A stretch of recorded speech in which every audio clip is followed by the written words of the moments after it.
Being a bed and breakfast owner can be satisfying and rewarding, both personally and financially. The following video is designed to provide you with some practical advice and information to help you on the path to owning and operating a bed and breakfast here in Alaska. My name is Brian James. I operate a bed and breakfast 34 miles outside of Nome, a little place called Solomon, Alaska. My family was raised out there. I saw this building needing to be worked on. It had all these issues. It had lead-based paint. It had broken windows, and I saw it as a huge asset just sitting there needing some kind of work. My name is Lydia McMullen, and I live in the traditional native village of Port Graham, Alaska, and I own a bed and breakfast. I decided to start a B&B in Port Graham because the area is just so beautiful that I wanted to share it with other people. Clean and pristine, and it's just breathtaking. My name is Fran Ridge, and I'm from Bethel, and I own and operate the White House Bed and Breakfast. I was a reluctant bed and breakfast enthusiast, but now after 12 years of operation, it's a very successful and fun thing for me to do. I'm Patty Sundberg, and I have a bed and breakfast in Anchorage, your home away from home. I have been doing a daycare business in our home for about 12 years. Then I decided that it was time for that to end. Our kids are getting older, they were getting tired of little kids, and I'd probably had enough of the daycare business also. I'm Jerry Scholand. My wife Lou and I operate the Cayenne Bed and Breakfast in Homer, Alaska. We decided to start a B&B because I think it's something that Lou had always wanted to do. We're both retired now, and it's just kind of because we love people.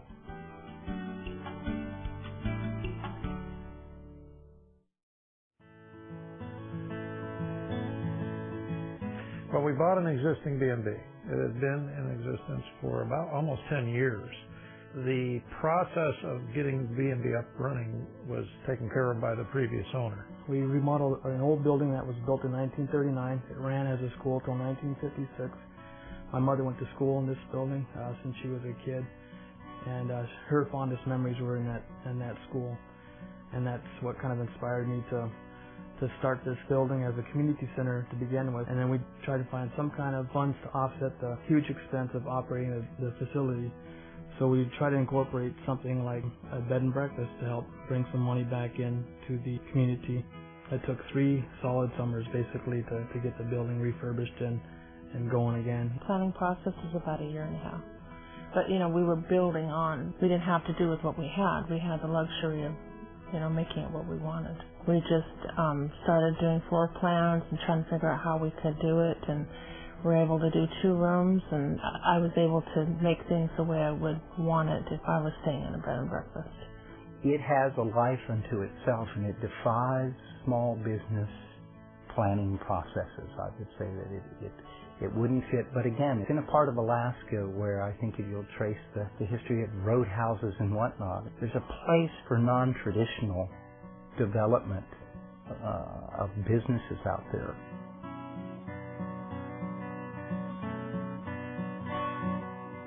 You are taking a tremendous risk if you have if you think a homeowner's insurance is going to do it. We have our regular homeowner's policy with an added B&B policy, a general liability.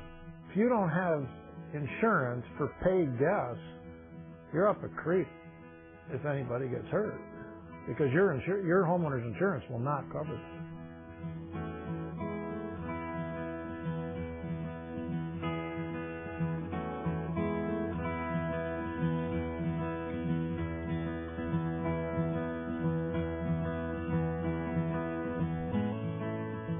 I knew several people that did bed and breakfast. I asked them a few questions, and one of them happened to be the president of the Anchorage Bed and Breakfast Association. So she just sent me right through the whole process. I mean, I didn't have to do very much. It was all there.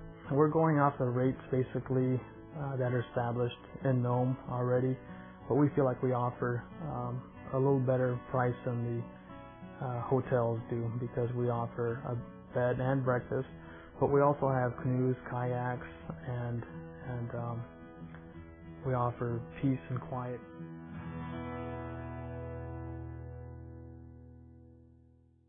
I base my room rates on the local bed and breakfasts on the Kachemak Bay area and the local Kenai Peninsula.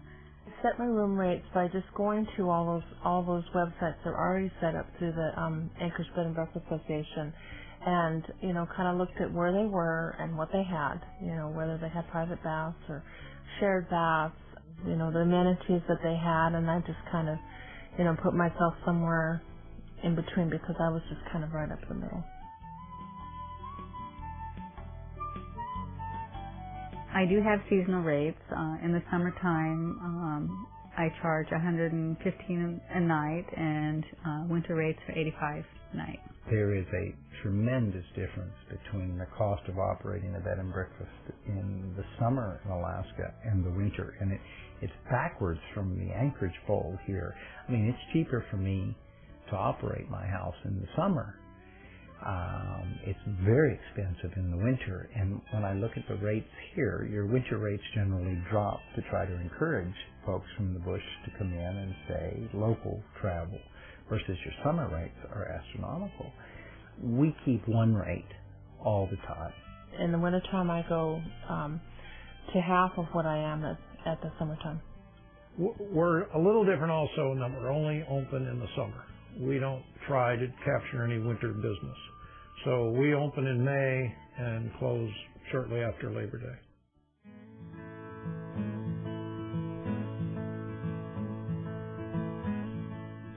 We take our reservations basically over the phone, a lot of times through email on the internet, and once in a while through mail.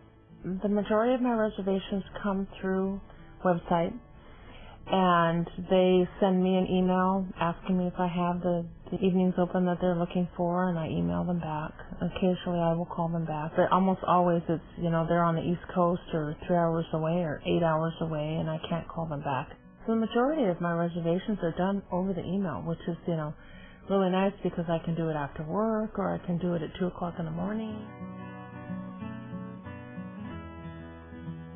We're fortunate enough to have a real high ratio of word-of-mouth referrals. I don't remember the numbers right now, but it's probably over 50% just are repeats and referrals. So when you have that kind of business, people just call up and say, we want to stay with you. They're not shopping, they're not asking.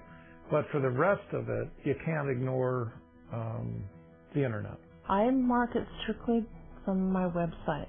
Probably 95% of my business is from the website, and then some of it's word of mouth. And as each year goes on, I have more returning guests and guests that are, have been referred to me from those guests. You got to be able to work a computer, answer emails. Now, then the next step in terms of what people wanted were to be able to give credit cards. When we took over the B&B, we didn't take credit cards for a couple of years. So taking credit cards now has become mandatory. And now it's online reservations.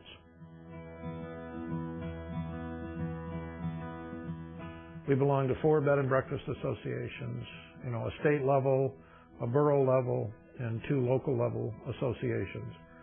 I can't emphasize that enough to get networking. That's where, and especially if you're a new kid, because we're all kind of, B&B people are just kind of natural mentors. We like to help people, and so we'll help the new kids that come on and refer to them and make sure their first season they get some taste of success, I do a lot of networking, and I have gone through a competition again, the Alaska Marketplace, and I did a lot of marketing through networking also up in Fairbanks. And every chance I get, I'm talking about my bed and breakfast and handing out business cards.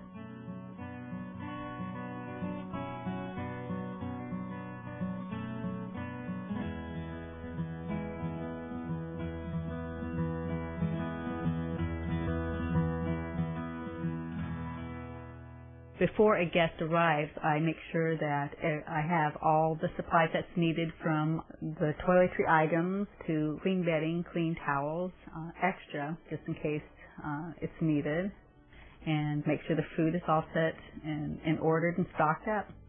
Since I live in a village, I have to prepare ahead of time because I never know how long a person's going to stay, so I prepare months in advance. When a guest does arrive, they have to come either by plane, small plane, or boat. Then I will drive down with my truck and bring them up to the house, because it's so easy to go into a small place, especially a native village, and feel lost. And it's best to go greet them right as soon as they arrive. We greet our clients as friends coming to our community. We either can pick them up at the airport, or they come out and stay at our facility. So we're expecting them, and we're looking forward to meeting them and showing them our facility. We try to make a real point of both of us getting to the door when they're checking in, that we both go up, so, say hello, we review their name, we know where they're from, and, welcome them personally, and, ask them how their trip is, and get them to their room and get them settled in, answer almost everybody arrives at the door with, 1 to 21 questions that they want an answer to right now. And so we try to deal with all those things and get them to their room. We don't stand around and wait, because the typical guest is subject to all kinds of delays that we can't plan for. Those airlines, and 100% of those people are moving by air. And so you get weather delays, cancellations, things like that. You make it so that when they arrive and they come onto your porch, that there's some direction they receive. And so I'm a great sign maker. In a setting like we have, you have to spend that first few moments, that it's precious time.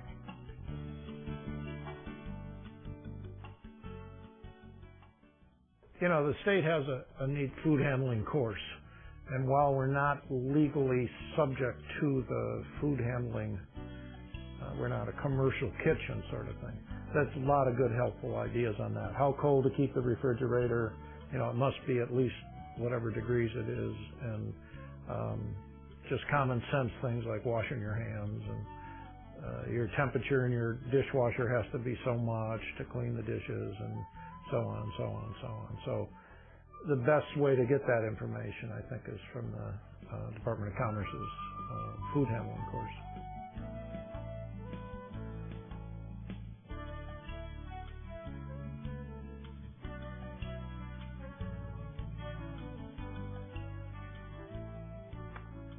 Occasional vegetarians, and then you got the person that shows up and says, I only want to eat range-free eggs. Well, in Homer, we didn't even know what a range-free egg was, or free-range egg is, so occasionally you get that sort of thing. But let's see, we get some of the stuff from Southern California and New England and things that, you just shake your head and do your best.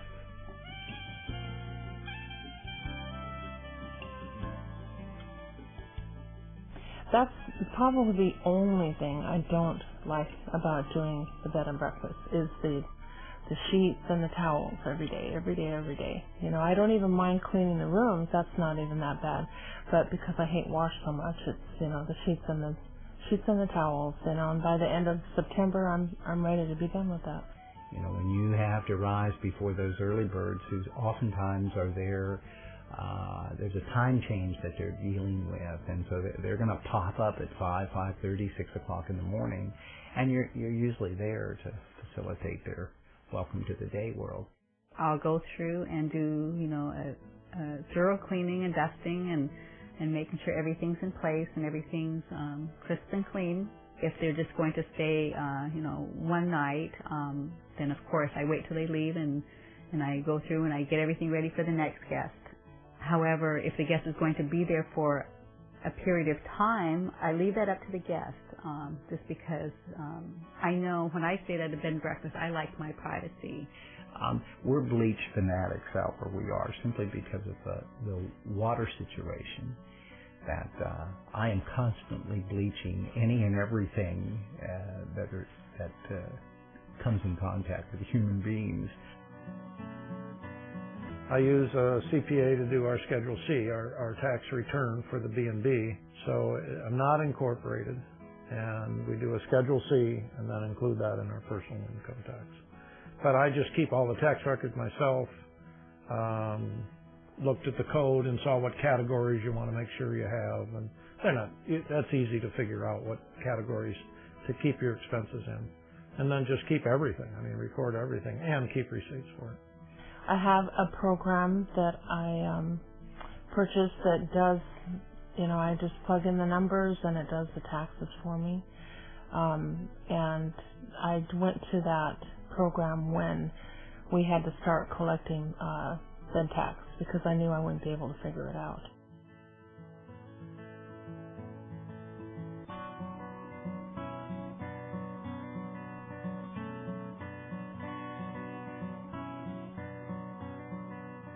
The differences in the bush off the road system is just getting to them, number one. It's often quite expensive to get into, to fly into the village and then maybe have to take a boat or take a puddle jumper plane to another village and so on. Just getting to them is terribly different. Some people have fear of flying, and so it's tough to get some clients to do that. And then for the weather, during the summertime the weather is awesome. But during the winter and fall and spring, I should say, is unpredictable. And so there's times when sometimes clients can't get in, and there's times when they can't get out, and so we have to be prepared either which way. The real problem with the B&B business is we moved to Alaska to see Alaska, and we can't travel in the summer. And that's a prime reason why we're up here, and we can't get out. It sounds easy to set aside a weekend and say, well, we just won't book anybody that weekend. But what happens is you get somebody that wants a week that includes that weekend and you can't refuse it, so pretty soon it's gone. Even though you try to preserve it, you can't. At least we can't.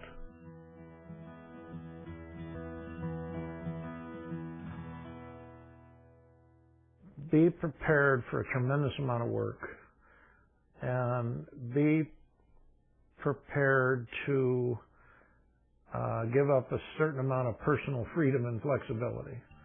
Because when things happen, they happen, and it doesn't matter if it's Sunday afternoon, if you've got guests checking in and, the toilet just broke, you got to drop everything. And at the same time, you got to keep smiling. The guests are there, and no matter how frustrated you are, or no matter how late you had to stay up to wait for a guest last night, you got to be there with a smile and, answer the same question you've answered at least 25 times this month. You have to be a people person, and you have to feel comfortable inviting strangers into your home. I said, if those two things, if you're not comfortable with that from the very start, skittish about either one of them, then it's not for you, because you really have to be a people person. And then from there, then I give them all of the information from the Bed and Breakfast Association, and that just takes care of itself.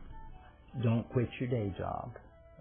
That's probably the most successful thing. I was able to use the excess capacity of the house as a bed and breakfast while I worked for years.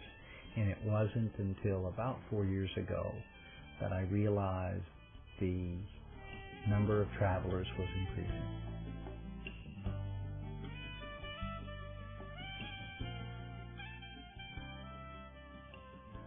Another piece of advice I would give is if you think you're going into it for the money, it's probably not the business for you. Go stay at a few bed and breakfasts to get a feel of what it's like and what a guest would like, and check the local corporations for help, and also for the state of Alaska to see what kind of programs they offer to help them do some research.